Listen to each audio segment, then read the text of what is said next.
네, 반갑습니다. 기자 여러분. 아마 지금 휴가 중일 것도 같고 해서 그 휴가 기간 중에 발생한 매우 좀 놀라운 일이기도 합니다.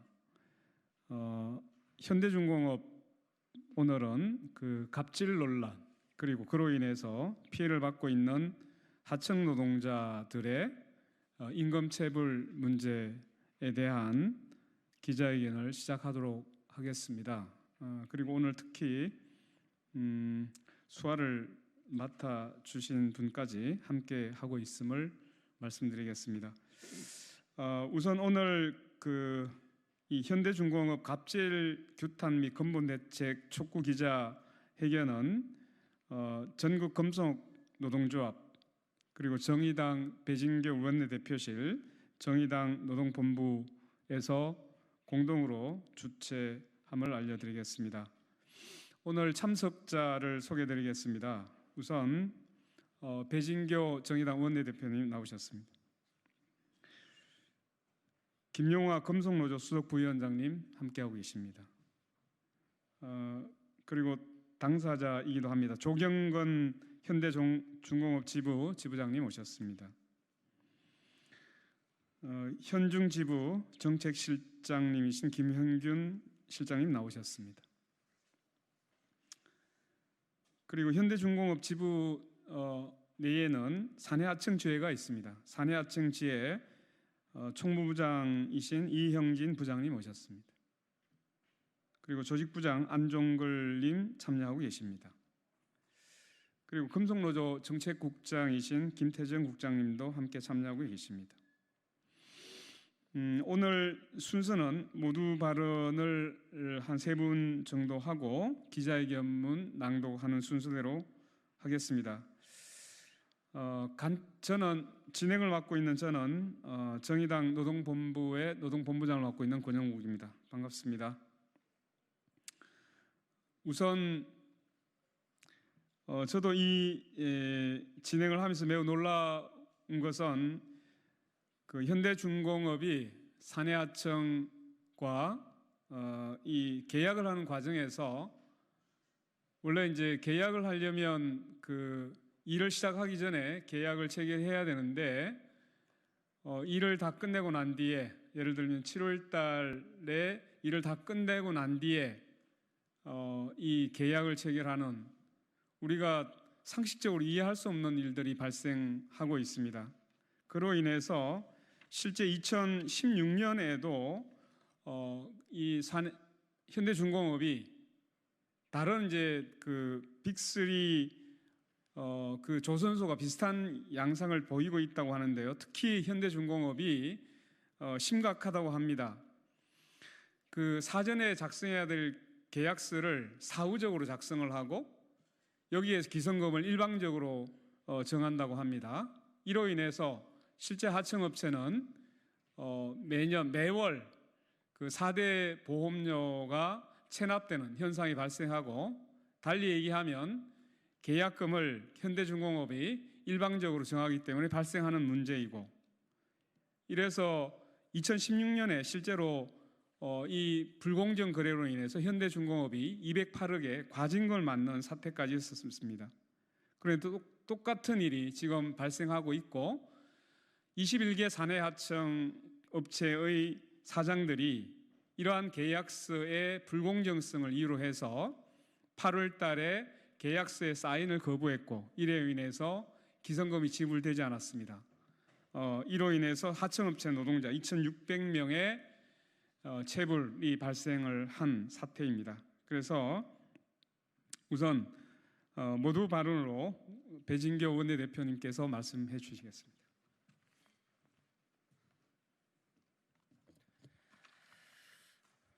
네, 반갑습니다. 정의당 원내대표 배진교입니다. 현대중공업이 21개 하도급 업체 노동자 2,600여 명의 임금을 4대 보험을 포함하여 전액 체불하였습니다. 하도급법 위반과 하청업체 기술 탈취로 재벌갑질의 대표주자로 떠오른 현대중공업은 이미 공정거래위원회로부터 동일한 사안으로 제재를 받았지만 할테면 해보라는 식으로 아나무인식 갑질 경영을 멈추지 않고 있습니다. 과징금을 낼지언정 하청업체를 쥐어짜는 갑질만은 계속하겠다는 것입니다. 정부의 제재를 비웃고 법 이외 군림하는 재벌의 전형적인 행태를 보여주고 있는 것입니다. 현대중공업은 지난 2019년 12월 이미 공정거래위원회로부터 208억 원의 과징금을 부여받고 6회 분할 납부 중 단 1회 납부만을 진행한 상태입니다. 과징금 부과 사유는 다음과 같습니다.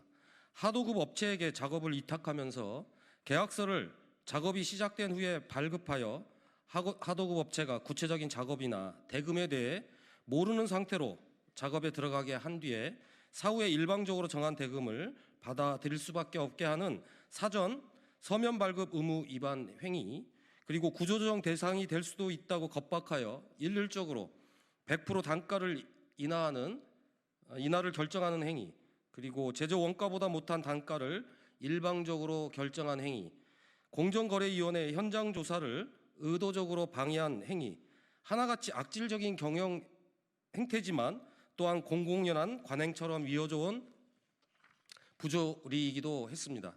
공정위의 과징금 부과는 부족할지언정 다행스러운 일이었고, 현대중공업 재벌의 하청업체 및 하청 노동자들에 대한 불법적이고 불공정한 행태들을 정부가 확인하고 제재를 결정한 의미 있는 결과였습니다. 그러나 현대중공업은 전혀 아랑곳하지 않고 완전히 동일한 행위를 계속해서 반복하고 있는 것입니다.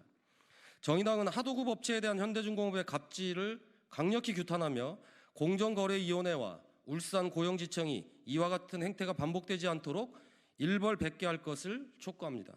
또한 현대중공업 권옥갑 회장의 10월 국정감사 출석을 요구할 것입니다. 마지막으로 대우조선해양과의 기업 결합 심사에 현대중공업의 이와 같은 의도적인 일탈 행위가 간과되지 않고 반드시 반영돼야 함을 명확히 하고자 합니다. 감사합니다.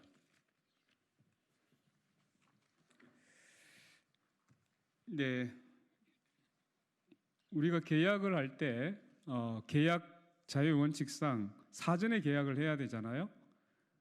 공사가 진행되는 도중에 또는 공사가 끝난 이후에 원청이 계약서를 작성하자고 합니다. 이게 도대체 상식적으로 가능한 일인지 의문이 제기될 수밖에 없습니다. 그럼 이어서 김용화 금속노조 수석 부위원장님의 발언을 듣겠습니다.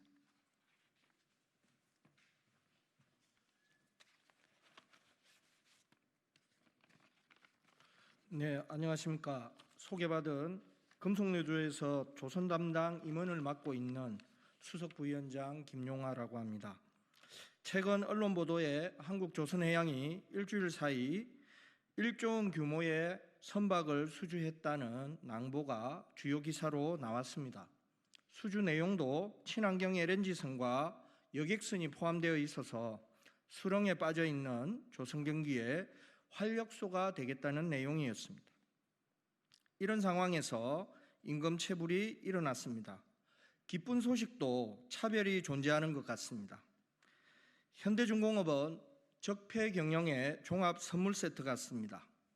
사내 하청 노동자는 이미 수천 명이 해고되었으며 블랙리스트, 물량팀 등으로 노조 활동을 탄압하고 있습니다. 작년 말 현대중공업은 무계약 상태 하도급, 일방적인 하도급 삭감, 하도급 대금 후려치기, 정거 인멸로 208억 원이라는 역대 최고의 과징금을 부과받았습니다. 협력업체에서는 기술을 강탈하고 그래서 공정위로부터 과징금 9억 7천만 원을 부과받았습니다. 직고용 노동자는 또 어떻습니까? 작년에 일방적인 법인 물적 분할 반대 투쟁을 했다는 이유로 4명이 해고당했으며 1,415명의 조합원이 징계를 당했습니다. 작년 임금단체 교섭은 아직도 마무리를 못하고 있습니다. 창사 이후 지금까지 466명의 노동자가 중대재해로 목숨을 잃었습니다. 올해만 5분의 노동자가 유명을 달리했습니다. 현대중공업에서 선박 건조에 종사하는 주체들의 상태는 이 지경인데 지배주주의 삶은 어떻습니까? 작년에 정몽준 전기선 부자에게 900억대의 주식 배당을 했습니다. 순이익에서 차지하는 배당금의 비율인 배당 성량을 70% 이상으로 유지하겠다고 합니다. 이는 요즘 대한민국에서 제일 잘 나간다는 현대자동차의 3배에 이릅니다. 배당 성량을 높게 유지하면 장기적인 투자에 취약해진다는 것이 정설입니다. 소수 지배주주의 이익을 위해 전체 구성원의 미래를 갉아먹고 있습니다. 그리고 1293억 원을 투입하여 자사주 48만 8천 주를 매각했습니다. 정몽준 전기선 부자의 지배력이 강화되었습니다. 이런 회사가 대우조선해양까지 인수한다면 한국조선산업 생태계는 어떻게 될지 심각하게 우려하지 않을 수 없습니다. 시키면 시키는 대로 일하고 주면 주는 대로 받아라는 구시대적 노동 행위가 현대중공업에서 여전히 일어나고 있습니다. 이것이 바로 현대중공업의 민낯이 아닌가 생각합니다. 한국 조선산업의 발전을 위해서라도 현대중공업의 이러한 적폐 경영은 이번 기회에 반드시 청산되어야 한다고 강력히 주장하면서 여는 발언 마무리하도록 하겠습니다. 고맙습니다.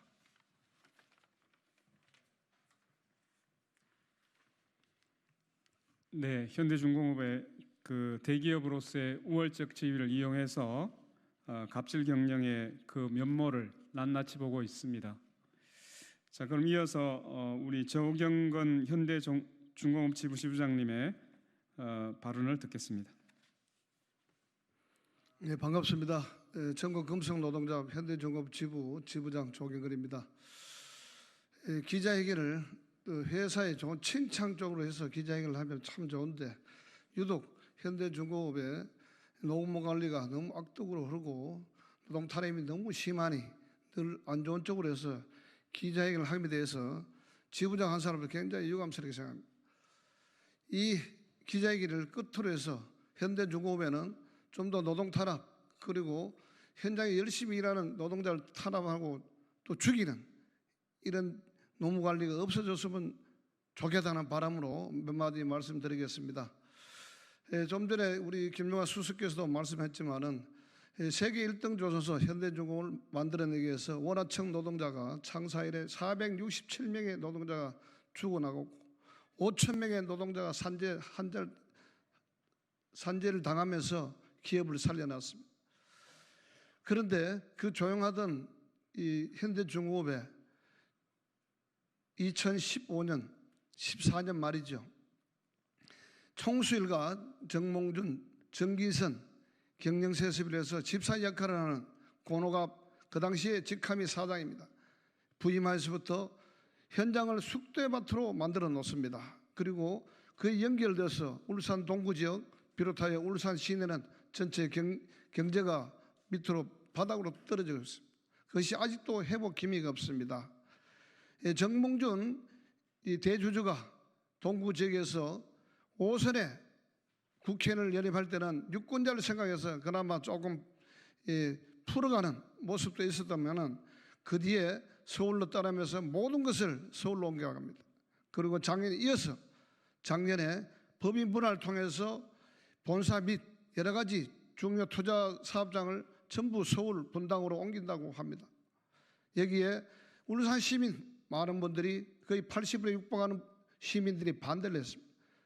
물론 송초로 시장께서도 우리하고 뜻은 틀리겠지만 그 부분에서는 내용적으로는 좀 다른 면이 있다 하더라도 울산의 경제를 살리는 부분에서는 같이 했었습니다. 그런데 거기에 생존권을 사수해서 반대를 했던 우리 수많은 순수한 노동자들을 징계해서 지금도 재판을 받게 만들고 해고를 4명이나 시켰습니다. 그리고 그 바닥을 치던 현대중공업이 언론에 통하면은 지금 가장 살아남을 수 있는 기업이 조선산업 중에 특히 제조업에서 현대중공업 지금도 수준은 나날이 급증하고 있습니다. 지난 2, 4분기에 실적을 보면은 현대중공업 지주사는 1,040억이 넘 43억에 달하는 영업이익을 낳게 됩니다. 그리고 한국조선해양 929억에 달하는 영업이익을 낳게 됩니다. 그런데 작년에 이어서 또 한 번 임금 체불이 시작됩니다. 이거는 상법상이고 우리 내용적으로 어느 누구로 봐도 있을 수 없는 일입니다. 그리고 이해할 수 없는 일들이 현대중공업에서 벌어지고 있습니다. 그리고 아무 문제 없이 일하는 현대중공업 지부의 조합으로서 노동활동을 열심히 하고 있던 우리 서진기업이란 우리 조합원들을 집단 해고를 합니다. 그리고 고용 승계를 하지 않고 폐업을 선언합니다. 이 부분이 원청에서 뒤에 조정하지 않으면 있을 수 없는 일들이 현대중공업에서 벌어지고 있습니다. 또한 현대중공업의 현대건설기계는 1,043억이 나는 영업이익이 나오는데 지대한 영향을 바쳤던 그런 알짜 기업입니다. 그런데 서진기업의 우리 노동자들이 조합원에 가입해서 단체 교섭을 진행한 상황에 이런 부분을 폐업을 선고한다는 것은 당연히 노조 파괴의 수순입니다. 이것은 33년 전에 노동조합이 없을 때나 지금이나 현대중공업에는 노동자를 탄압하고 노조를 파괴하겠다는 그런 노무관리가 여전히 진행되고 있다는 사실입니다. 만약에 지금 서진기업 고용승계를 하지 않고 일방적으로 해고를 계속 진행하고 그리고 임금의 체불에 대한 부분이 해결되지 않고 계속 진행된다면 현대중공업 지부는 전국 금속 노동조합과 함께 반드시 원중 갑질 주범들을 물러나게 만들고 더 이상은 현대중공업에서 갑질 행포가 없어지도록 총력 투쟁을 해나갈 것을 다시 한번 강조드립니다. 감사합니다. 네, 그러면 마지막 순서로 우리 사내하청 지회 안종걸 조직부장님께서 기자회견문 낭독이 있겠습니다. 현대중공업은 갑질 즉각 중단하고 2,600명 체불임금 직접 지급하라. 현대중공업의 만성적인 하청업체에 대한 갑질이 결국 골마 터졌다. 현대중공업에서 건조와 도장 작업을 맡고 있는 21개 업체 하청 노동자 2,600여 명은 8월 10일 월급을 한 푼도 받지 못했다. 여름 휴가를 끝내고 첫 출근이거나 아직 휴가 중인데 임금이 전액 체불된 것이다. 4대 보험 역시 체납되었다. 2019년 4월 임금 전액 체불 사태 이후 1년 4개월 동안 동일한 일이 다시 벌어진 것이다. 지난 2년 동안 하청 노동자들은 임금 체불과 4대 보험 체납으로 원하청 사장들에게 농락당해왔다. 불안정한 생계의 고통이 다람쥐 쳇바퀴처럼 계속됐고 밥 먹듯이 벌어졌던 20%, 30% 임금 체불은 마침내 100%가 돼버렸다. 1년에 한 번뿐인 여름 휴가를 망쳐버린 건 코로나도 아니고 집중호우도 아니다. 노동자들에게는 목숨줄이나 다름없는 임금 체불이 노동자들의 삶을 더욱 힘들게 만들고 있다. 문제는 이런 임금 체불이 원청 사업장인 현대중공업이 지불 능력이 없어서가 아닌 고질적인 구조적인 문제라는 것이다. 2019년 4월, 2000년 8월 하청업체의 체불, 체납 원인은 똑같다. 기성금이 부족하다는 게 한결같은 이유다. 원청이 문제를 봉합하려는 방법도 항상 똑같다. 4대 보험 체납하도록 안내하고 원청에서 하청에 빌려준 상생지원금 상환기한 연장해주고 업체가 맡겨둔 영업보증금 돌려막고 업체장한테는 정부나 금융권에 대출금 받아오게 하는 방식이었다. 그러나 업체 대표들 빚더미만 키워왔던 도돌이표 임시방편도 이제는 한계에 봉착했다. 현대중공업은 2019년 12월 공정거래위원회로부터 208억 원의 과징금을 선고받았다. 과징금을 받은 원인은 4가지다. 첫 번째, 사내 하도급 업체에 일을 시키고 나서 혹은 일을 마치고 난 후 일방적으로 기성금을 지급한다는 점이다. 빠르면 1일, 늦은 곳은 400일이 넘어서야 기성금을 지급받았다. 하청업체는 본인들이 얼마를 받을지도 모르는 상태에서 일을 하고 이후에나 기성금을 일방적으로 지급받아야 했다. 두 번째, 하도급 대급 삭감을 일방적으로 진행한다는 것이고, 세 번째는 원청이 원가 이하로 기성금을 지급한다는 것이다. 그리고 네 번째, 이유는 고의적으로 자료를 삭제, 은폐했다는 것이다. 한마디로 원청의 갑질이 도를 넘었고 그 피해는 고스란히 하청 노동자들에게 전가되었던 것이다. 그런데 2019년 4월과 동일한 상황이 2020년 8월에도 반복되었다.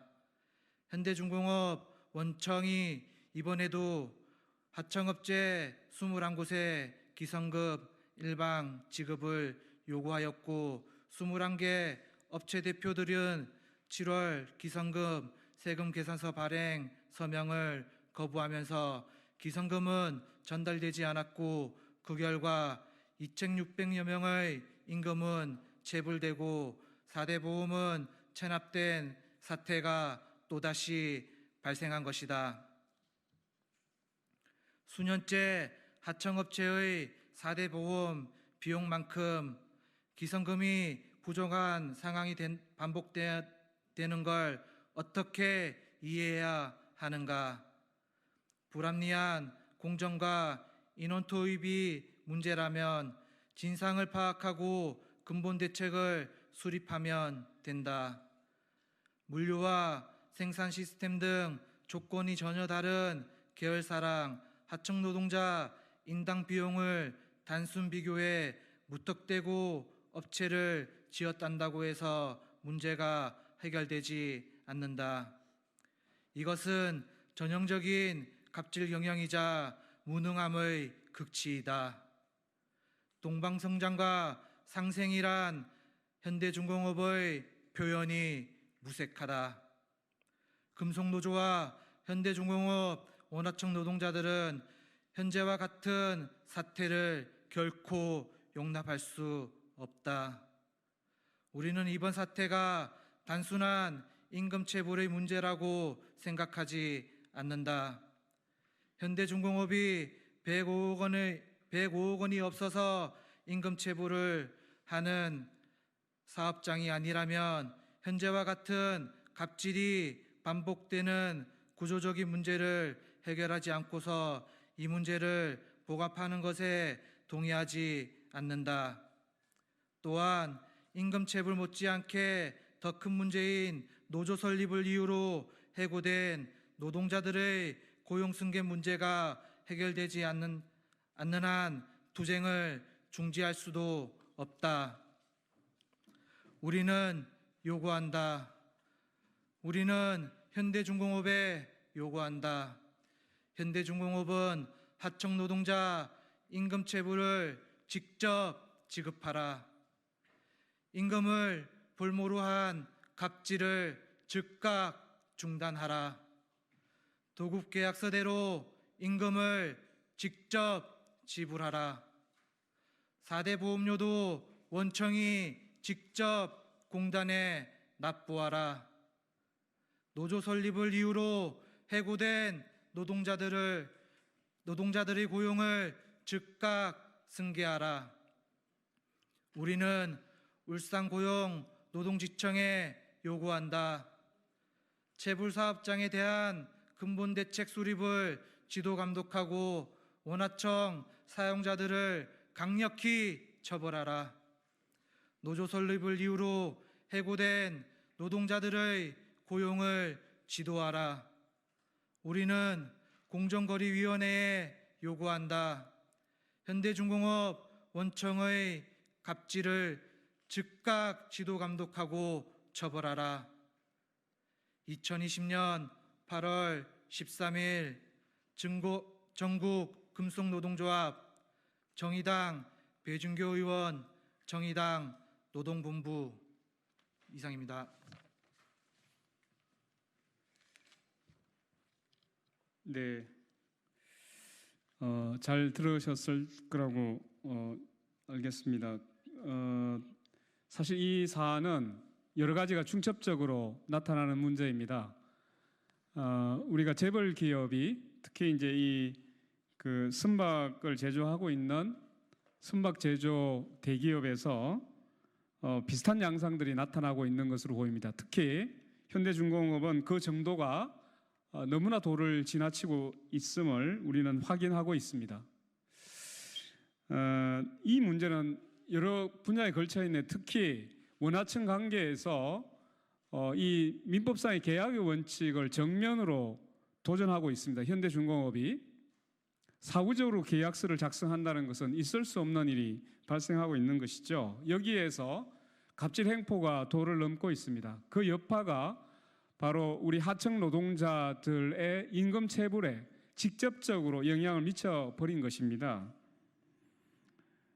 노동조합 설립을 파기하고 이 노동자들의 임금을 체불에까지 이르게 하는 이런 현대중공업의 갑질 행포, 불공정 거래 행위에 대해서 공정거래위원회가 나서야 합니다. 그리고 국회가 이 문제를 결코 묵과해서는 안 될 것으로 보여집니다. 정의당 배진교 의원님께서 국정감사에서 반드시 현대중공업의 대표를 정인으로 소환하겠다라고 지금 공언하셨습니다. 이건 단순히 정의당의 문제가 아니라 국회가 이러한 갑질 행포와 불공정 거래를 근절시키기 위해서는 이번 국정감사에서 이 문제를 국회로 소환해서 반드시 시정할 수 있도록 촉구하는 바입니다. 그리고 현대중공업에게 다시 한번 경고합니다. 더 이상 계약의 원칙을 위배한 이러한 행포를 중단하고 적극적으로 모든 문제를 원점에서 시정할 것을 촉구합니다. 이상으로 기자회견을 모두 마치겠습니다. 고맙습니다.